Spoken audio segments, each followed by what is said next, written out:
अगर आपको केमिस्ट्री अच्छी करनी है ई कैड या एम कैड यार, तो भाई एक चीज़ बहुत अच्छी आनी चाहिए। शुरू के 20 एलिमेंट के एटॉमिक नंबर और मासेस, जैसे कि हाइड्रोजन का नंबर भी 1 मास भी 1, हीलियम का नंबर 2 मास 4, लिथियम का नंबर 3 मास 7, बेरिलियम का नंबर 4 मास 9, बोरॉन का एटॉमिक नंबर 5 है और मास 11 है। तो ये नंबर से मुराद क्या होती है? नंबर ऑफ प्रोटॉन, और मास से मुराद प्रोटॉन प्लस न्यूट्रॉन, यानी कि बोरॉन में 5 प्रोटॉन और 6 न्यूट्रॉन है। कार्बन का नंबर 6 होने का मतलब है 6 प्रोटॉन 6 न्यूट्रॉन। और नाइट्रोजन में 7 प्रोटॉन और 7 ही न्यूट्रॉन, एटॉमिक नंबर 7 मास 14। ऑक्सीजन का एटॉमिक नंबर 8 है, मास 16 है। फ्लोरीन का एटॉमिक नंबर 9 मास 19। मास 19 होने का मतलब है कि प्रोटॉन तो 9 है लेकिन न्यूट्रॉन 10 है। न्यून की बात करें तो एटॉमिक नंबर 10 मास 20। सोडियम की बात करें तो एटॉमिक नंबर 11 मास 23। मैग्नीशियम की बात करें एटॉमिक नंबर 12 मास 24। अल्मोनियम नंबर 13 मास 27। सिलिकॉन नंबर 14 मास 28। फॉस्फोरस नंबर 15 मास 31। देखो एप्टीट्यूड टेस्ट में आपको नहीं दिया जाएगा चार्ट, हाँ इंटर की तरह नहीं, एटॉमिक नंबर मासेस शुरू के 20 के याद होने चाहिए। जब भी कोई मैं न्यूमेरिकल कराऊँ ये चार्ट सामने रखना, रटने की जरूरत नहीं है, प्रैक्टिस करा के मैं याद कराता हूँ। सल्फ़र का 16 मास 32, क्लोरीन 35.5 है, आर्गोन का नंबर 18 मास 36, पोटेशियम का नंबर 19 मास 39 और कैल्शियम का नंबर 20 मास 40। टॉपिक में पढ़ा रहा था फंडामेंटल ऑफ केमिस्ट्री। इसका बुनियादी पत्थर इमारत का होता है मोल। अगर हमें किसी भी एलिमेंट या कंपाउंड का मास हासिल करना है तो एलिमेंट के केस में उस एलिमेंट को एटॉमिक मास से मल्टीप्लाई कर देंगे, उस एलिमेंट के जो शुरू के 20 मैंने आपको बताएं, और कंपाउंड के केस में मॉलिक्यूलर वेट से मल्टीप्लाई कर देंगे। और अगर आपको नंबर ऑफ पार्टिकल चाहिए तो एलिमेंट को मल्टीप्लाई कर देंगे हम एवोगाड्रो नंबर से। अब नंबर ऑफ पार्टिकल मैं नहीं क्योंगा, देखो बात सुनो, कैटाइन और एनाइन के नंबर ऑफ आइंस होते हैं, एलिमेंट्स के नंबर ऑफ एटम्स होते हैं, कंपाउंड के नंबर ऑफ मॉलिक्यूल होते हैं। और हमें वॉल्यूम चाहिए at STP standard temperature pressure, तो मल्टीप्लाई करेंगे 22.4 से। और अगर वॉल्यूम चाहिए एट RTP तो रूम टेम्परेचर प्रेशर, तो मल्टीप्लाई करेंगे 24 से। इसी तरह से अगर हमें मास दिया हुआ हो और मोल्स चाहिए तो एटॉमिक मास से डिवाइड करेंगे। नंबर ऑफ पार्टिकल्स दिए हुए हों और मोल चाहिए तो एवोगाड्रो नंबर से डिवाइड करेंगे। ये सारी ट्रिक्स अभी बतानी है। वॉल्यूम अगर दिया हो एट STP तो 22.4 से डिवाइड करेंगे। और अगर RTP, अब STP क्या मतलब 0 degree centigrade 1 atmosphere pressure, RTP का क्या मतलब 25 डिग्री सेंटीग्रेड 1 एटमॉस्फेयर प्रेशर। तो बच्चों मोल से कोई दूसरी चीज़ चाहिए तो मल्टीप्लाई, किसी और चीज़ से मोल चाहिए तो डिवाइड। अब बड़ी दिलचस्प बात है, ऐसा भी हो सकता है कि मास दे करके हमें नंबर ऑफ पार्टिकल्स और वॉल्यूम निकालने का है, कोई बात नहीं, मास को उस एलिमेंट के एटॉमिक मास से डिवाइड कर दें, मोल्स आ जाएंगे। अगर नंबर ऑफ पार्टिकल निकालने हैं तो मल्टीप्लाई कर देंगे एवोगाड्रो नंबर से, और अगर वॉल्यूम चाहिए एट STP तो मल्टीप्लाई कर देंगे 22.4 से। यानी डायरेक्ट मास से हम नंबर ऑफ पार्टिकल या वॉल्यूम नहीं निकाल सकते, दरमियान में मोल निकालने पड़ेंगे।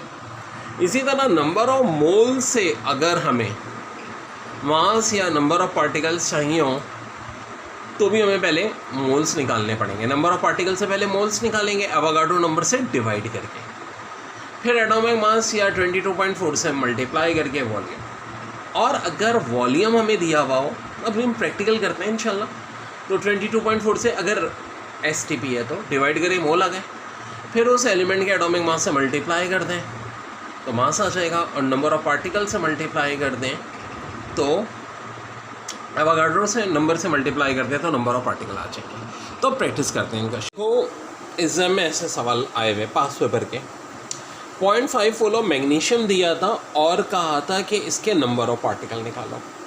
5 मोल ऑफ सल्फर डाइऑक्साइड दिया था और कहा था इसका मॉलिक्यूलर वेट निकालो।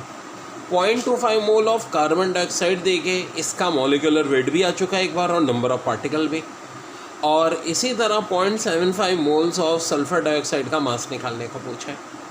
तो बच्चों अब हम इनको करेंगे कैसे? बहुत सारी शॉर्ट ट्रिक्स, कैसे कैलकुलेशन विदाउट कैलकुलेटर करनी है, कैलकुलेटर से भी तेज़ करनी है, क्योंकि देखिए NED के अलावा कहीं कैलकुलेटर अलाउ नहीं है। अच्छा, कैलकुलेशन के मैजिक एक एक करके हम सीखेंगे। सबसे पहले मैंने आपको मॉलिक्यूलर वेट पर ही बहुत फोकस किया था। मैग्नीशियम का वेट जनाब कितना है जी 24, 0.5 से मल्टीप्लाई करना है। अब देखो 0.5 से मल्टीप्लाई करने की ट्रिक होती है कि नंबर को बस आधा कर दो, 2 का आधा 1, 4 का आधा 2, आंसर 12 हो जाएगा। 5 mole of sulphur dioxide, sulphur dioxide का मॉलिक्यूलर वेट होता है 64, मल्टीप्लाई करना है 5 से। अब भाई 5 से मल्टीप्लाई करने की ट्रिक में भी यही होता है कि नंबर को पहले आधा करते हैं, 6 का आधा 3, 4 का आधा 2, एंड में 0 लगा देते हैं। जब इवन नंबर नहीं ऑड नंबर होंगे उसकी भी ट्रिक है, टेंशन ना लें, वो बताऊँगा आपको। 0.25 मोल ऑफ कार्बन डाइऑक्साइड, जनाब कार्बन डाइऑक्साइड का वेट 44, 0.25 का लब है 1/4। डेसिमल फ्रैक्शन इक्विवेलेंट की लिस्ट भी अभी आपको बताते हैं। 44 को 4 से डिवाइड कर दिया, ये आ गया 11। इसी तरह 0.75 mole of sulphur dioxide, sulphur dioxide का मास 64, 0.75 का लब है 3/4। अंग्रेज़ों का तरीका डिवाइड एंड रूल, 64 को पहले 4 से डिवाइड करो 16, 16 3 = 48। और सबका यूनिट क्या आ रहा है बच्चों, ग्राम आ रहा है, ठीक है। बहुत डिटेल में करेंगे इंशाल्लाह, लाइट की वजह से इंटरप्शन हुआ था, अब इंशाल्लाह इसको बहुत डिटेल में कर रहे हैं। पहले यहाँ तक बात क्लियर हो गई, ओके जी। ये क्या निकला है, मॉलिक्यूलर वेट निकला है, यहाँ तक नोट करें। फिर इसी से हम निकालना आपको क्या सिखाएंगे, नंबर ऑफ पार्टिकल, हर चीज़ से हर चीज़। ओके बच्चों, नंबर ऑफ पार्टिकल जब निकालने की बात हो तो देखो नंबर ऑफ पार्टिकल के लिए अहमियत होती है Avogadro number 6.02 × 10⁻23। 0.5 mole of magnesium, अच्छा चलो मैग्नीशियम ना हो, यहाँ सोडियम हो, रुबिडियम हो, नंबर ऑफ पार्टिकल में सब्सटेंस से कोई फ़र्क नहीं पड़ता।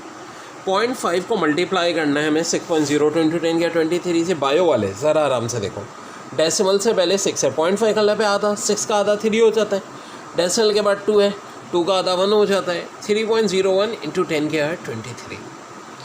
5 मोल ऑफ सल्फ़र डाइऑक्साइड। तो देखो अब सल्फ़र डाइऑक्साइड हो कोई भी हो यार, हमें एवोगाड्रो नंबर से मल्टीप्लाई करना है 5 को। तो देखो 6 5 सा 30 होता है कि नहीं, 5 2 सा कितना होता है 10, 30.10 × 10⁻23, ये आंसर आ गया मेरे पास।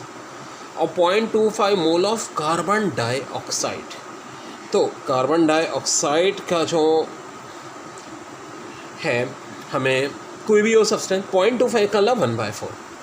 तो अब देखो 6 को अगर 4 से डिवाइड करते हैं 1.5 आता है, तो बहुत आसान बात हो गई, 1.5 × 10⁻23। 0.75 का लब बताया हुआ है मैंने 3/4 होता है। तो देखो जो 1/4 का आंसर है उसे 3 से मल्टीप्लाई कर दो, 1.5 को 3 से मल्टीप्लाई करो, 4.5 × 10⁻23। अभी हमने फ़िलहाल से नंबर ऑफ मोल से निकाली हैं। क्या क्या चीज़ है भाई, एक तो पहले हमने मास निकाले थे, इसके बाद क्या निकाले, नंबर ऑफ पार्टिकल। अब हम अगली रिलेशन करेंगे मास से नंबर ऑफ पार्टिकल और नंबर ऑफ पार्टिकल से मास की। बच्चों कौन कौन सी डेसिमल फ्रैक्शन की वैल्यू हमें याद होनी चाहिए, रटने की जरूरत नहीं है, हाँ ये मैं आपको प्रैक्टिस करा के इंशाल्लाह याद करवा दूंगा। 1/11 0.09, 1/9 0.11, और ये बहुत अहम है 1/8 0.125, इसका बहुत इस्तेमाल होता है। 1/6 0.16, 3/4 0.75, 2/3 0.66, 7/8 0.875, 3/8 0.375 और 5/8 0.625। ये 7/8 0.875 भी बहुत अहम है। फिर कह रहा हूँ रटने की कोई ज़रूरत नहीं है, ये इंशाल्लाह मैं आपको प्रैक्टिस करा के याद करवाता हूँ। क्योंकि बच्चों अब बड़ी अहम बात, नंबर ऑफ पार्टिकल से मास या मास से नंबर ऑफ पार्टिकल निकालना हो तो क्या करेंगे। अहमियत इसमें असल है इसकी एवोगाड्रो नंबर 6.02 × 10⁻23। बड़ा अच्छा सवाल आया था पेपर में, 18.06 × 10⁻23 पार्टिकल दिए थे सोडियम के, ठीक है जी, और कहा था सोडियम का मॉलिक्यूलर वेट कितना होगा। बायो वाले कैलकुलेशन से घबराते हो यार, यहाँ भी पावर 23 है, एवोगाड्रो नंबर में भी 23 है, ठीक है।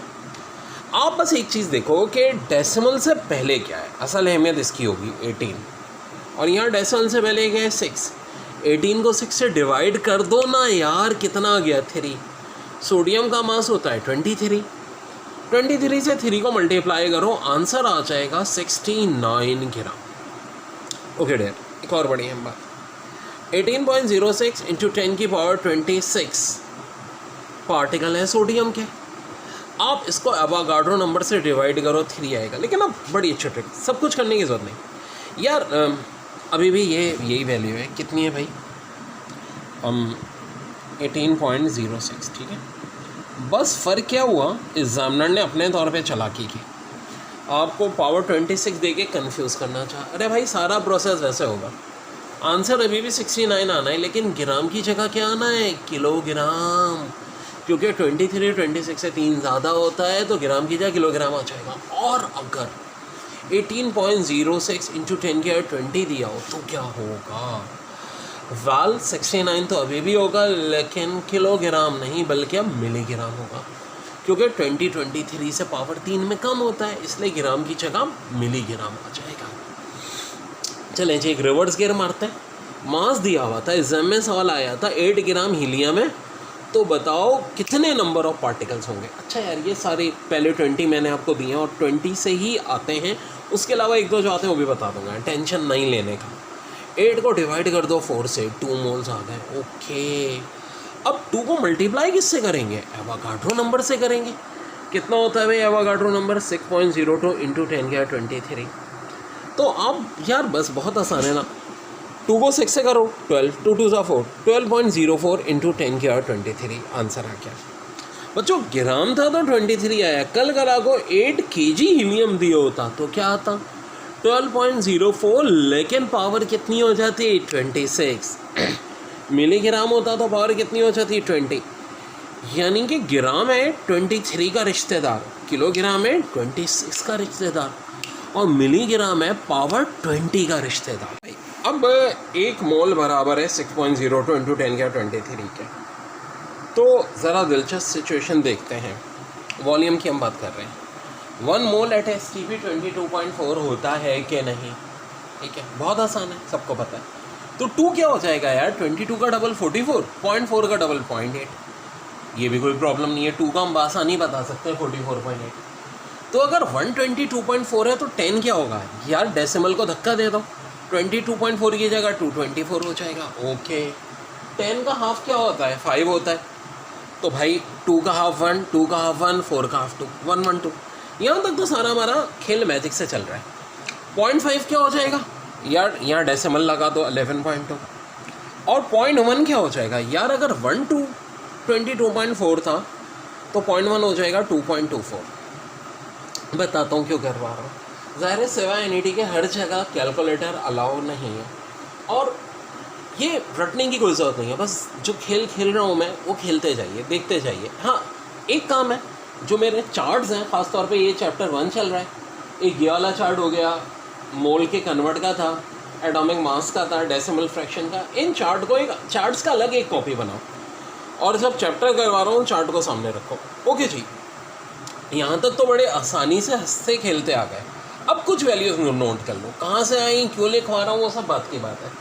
फ़िलहाल सर ये नोट कर लो, रटने की कोई ज़रूरत नहीं है, जो काम की चीज़ें खुद ब खुद याद होगी वो मैं ऐसे करवाऊँगा तरकीबों से अपनी। 0.25 मोल 5.6 dm³ होता है, 0.75 16.8 होता है, 3 मोल 67.2 dm³ होता है, 4 मोल 89.6 होता है, 6 मोल 134.4 dm³ होता है, 7 मोल 156.8 dm³ होता है, 8 मोल 179.2 और 9 201.6। इनके अलावा कभी कोई बाहर का नहीं आता जहाँ कैलकुलेटर अलाउ नहीं है, सिवाय NET के कहीं अलाउ नहीं है, ठीक है। अब ये आगे क्या खेल खेलना है वो बात की बात है। पहले बच्चों यहाँ तक आप लोग अच्छी तरह नोट कर लो बात। ये मैंने आपको चार्ट बताया है, अब कुछ एग्ज़ाम के सवाल बता रहा हूँ।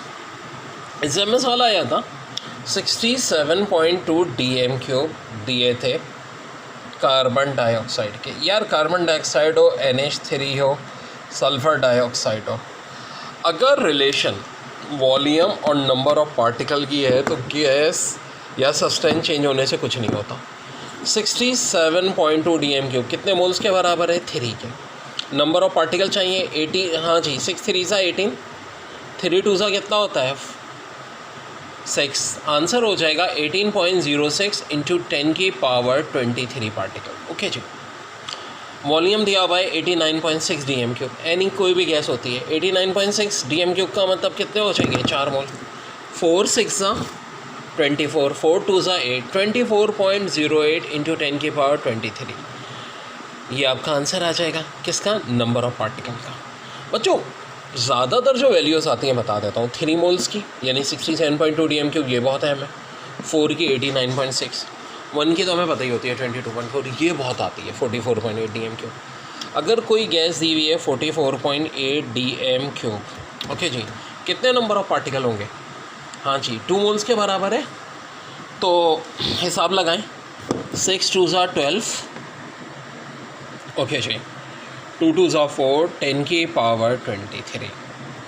ये कब था? जब 44.8 DM³, कोई भी गैस हो चाहे हीलियम, नियॉन, ठीक है, जब भी बात वॉल्यूम और नंबर ऑफ पार्टिकल की होती है सब्सटेंस मैटर नहीं करता, सब में सेम रिजल्ट आएगा। ओके डियर, DM³ था, कल कला को वो DM³ की जगह मीटर³ दे देता है कि जी 44.8 मीटर³ है कोई गैस, तो बताओ नंबर ऑफ पार्टिकल कितने होंगे? तो कितने हो जाएंगे भाई? क्या 12.04 होंगे? बिल्कुल जी, 12.04 तो अभी भी आएगा, लेकिन पावर 23 की जगह क्या हो जाएगी? 26 जनाब, बिल्कुल। जिस तरह ग्राम की रिश्तेदारी 23 से थी और केजी की 26 से, DM³ की होती है 23 से, मीटर³ की होती है 26 से। ओके जी, 44.8 CM³ हो तो भाई पावर 10 की कितनी हो जाएगी? 20 हो जाएगी मेरे भाई। ऑसम काम हुआ। ओके डियर, अभी बहुत सारा ऑसम करना है हमने, ठीक है जी। ईच एंड एवरीथिंग बहुत अच्छे ट्रिक्स के साथ बच्चों करनी है हमने, ध्यान में रखो। क्वेश्चन NED के टेस्ट में आया था कि 89.6 DM³ हीलियम में का मास क्या होगा, यानी अब वॉल्यूम टू मास की बात कर रहे हैं यार। 89.6 मैंने क्या कहा था? दो वैल्यूज़ बहुत है, मैं एक 67.2 DM³ और एक 89.6 DM³। 89.6 DM³ बराबर होती है 4 मोल के। प्रैक्टिस होती है तो ये याद ही हो जाती है वैल्यू। तो सारे 22.4 से विदाउट कैलकुलेटर डिवाइड करना एक मुश्किल काम है। अब हीलियम का मास भी 4 होता है, 4 4 = 16 ग्राम, मेरा आंसर आ जाएगा। ओके डियर, डॉ के टेस्ट में आया था 67.2 DM³ NH3 का मास कितना होगा? तो 67.2 DM³ का मतलब है 3 मोल्स। NH3 का मास होता है 17, 3 17 = 51 ग्राम। ओके डियर, ये कब होगा? जब बात DM³ की है, आंसर 51 ग्राम। अगर कल कला को KMDC के क्वेश्चन में पेपर में उन्होंने किया था कि 67.2 मीटर³ दे दिया था NH3, DM³ की मीटर³ है, टेंशन ना लो, 51 अभी भी आना है, लेकिन ग्राम की जगह क्या आना है? किलोग्राम। जी हाँ, DM³ की रिश्तेदारी ग्राम से होती है, तो मीटर³ की रिश्तेदारी किलोग्राम से होती है।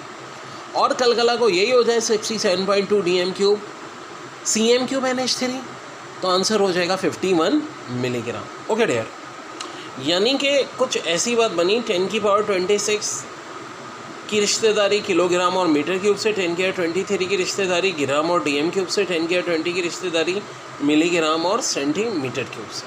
क्वेश्चन हमने बहुत डिटेल में किया। अब एक बड़ा प्यारा सवाल है कि कार्बन 75% दिया है कंपाउंड में, ठीक है जी, हाइड्रोजन दिया है 25%। क्या भाई? Carbon 75%, hydrogen 25%। चलें जी, सही है। और कह रहे हो उस कंपाउंड का मॉलिक्यूलर फार्मूला वेट 16 ग्राम है। अब देखो, मॉलिक्यूलर फार्मूला निकालने का जब भी सवाल होगा तो मॉलिक्यूलर फार्मूला वेट दिया हुआ होगा, बताओ आंसर क्या है। ये 4 ऑप्शन दिए हैं, CH4 C2S6 C6S6 C7H14। अब देखो, एप्टीट्यूड टेस्ट में और थ्योरी में यही फ़र्क है। याद करो, हम 5 स्टेप करते थे, mole ratio, simple mole ratio, value of n, फिर एम्पेरिकल फार्मूला, फिर मॉलिक्यूलर फार्मूला निकलता था। वो भाई यहाँ तो मेरे मैजिक से करेंगे। 16 मास तो ज़रा और से देखो यार, एक कार्बन का 12 है, 2 का तो बहुत हो जाएगा भाई, 7 का, 6 का, ये तो कोई दूर दूर तक नहीं दिख रहे। इसको देखते हैं, कार्बन का मास 12 होता है, एक हाइड्रोजन का 1 4 है, तो 4 हो जाएगा, 12 और 4 16। तो ऑप्शन देख के आंसर निकाल लिया, आंसर आगे। अच्छा, एग्ज़ामों का आगे बढ़ेंगे, लेकिन चूँकि एग्ज़ाम नहीं है, एक और अच्छा सा मैजिक सिखाते हैं। 75 और 25 का रेशो क्या होता है? 3:1 होता है कि नहीं बच्चों? बिल्कुल होता है। तो मेरे पारे बच्चों, ये देखो, 12 और 4, 12 कार्बन का मास, हाइड्रोजन का 4, 12 और 4 का रेशो क्या होता है? 3:1। ऑसम बच्चों, इस तरह से भी हमने देखो 2 ट्रैक से निकाला, दोनों से हमारा आंसर आ गया। एग्जाम में किसी एक से निकाल लेना। फार्मूले का एक और सवाल ये आया था NED के टेस्ट में। कार्बन 80% है, हाइड्रोजन 20% है और मॉलिक्यूलर फार्मूला वेट 30 ग्राम है। बताओ सब्सटेंस कौन सा होगा? ऑप्शन CH4, ये तो नहीं हो सकता क्योंकि इसका मास 16 होता है। C6S6 C7H14 C2S6। तो देखो भाई, 2 कार्बन का मास 24, 6 हाइड्रोजन है तो 630 आंसर, बिल्कुल जी यही होगा। अब दूसरी ट्रिक से हो रहा है, बिल्कुल जी 80 और 20 का रेशो 4:1 होता है, 24 और 6 का रेशो भी 4:1 होता है। सो मेरे बच्चों ये हमारा आंसर है। एम्पिरिकल फार्मूले का टॉपिक स्टार्ट करना है केमिस्ट्री में, और CH3COOH जनाब, इसका मॉलिक्यूलर फार्मूला अगर गौर से देखो तो क्या हो जाएगा, C2H4O2। तो एम्पेरिकल फार्मूला क्या हो जाएगा, C1H2O1। इसलिए बता रहा हूँ, एक भाई ने पूछा था कि भाई उससे एम्पेरिकल फार्मूला क्या होता है, तो कब C6H6 मॉलिक्यूलर फार्मूला एम्पेरिकल हो जाएगा C1H1। अब एग्जाम में बहुत ये सवाल आया है कि जी सिलिकॉन की परसेंटेज है 87.5, हाइड्रोजन की 12.5, तो कंपाउंड का एम्पेरिकल फार्मूला क्या होगा। अब 87.5 और 12.5 का अगर रेशो लो तो 7:1 आता है। इसका मतलब है सिलिकॉन और हाइड्रोजन का रेशो आना चाहिए 7:1। ये कैलकुलेशन में अलग से सिखाऊंगा, ठीक है, वो आप टेंशन ना लो, बहुत एक्सपर्ट इसमें इंशाल्लाह करना है आपको। अब सिलिकॉन जनाब जो है, ये मेरे पास इसका मास कल मैंने आपको पूरा एक बताया था कि पहले 20 एलिमेंट्स जो हैं उनके आपको मास याद होने चाहिए। सिलिकॉन का 28, हाइड्रोजन का 1, ये तो रेशो 28:1 आ रहा है यार, 7:1 के बहुत दूर है, बहुत फासले पे, तो ये तो नहीं हो सकता। Silicon hydrogen, silicon H3, silicon H4। देखो जब आंसर हमें 7:1 आना चाहिए, 28:1 बहुत दूर है, तो बजाय इन दो चेक करने के मैं ये वाला पहले चेक कर लूँगा। अब देखो तो सिलिकॉन का 28, एक हाइड्रोजन का 1 होता है, 4 हैं तो 4, 7:1 जी यही आ रहा है, तो यही आंसर हो जाएगा। तो जो बहुत ऑसम ट्रिक होती है जिससे हम फ़ौरन पता लगा लेते हैं रेशो एम्पेरिकल फार्मूले के केस में, ठीक है बच्चों।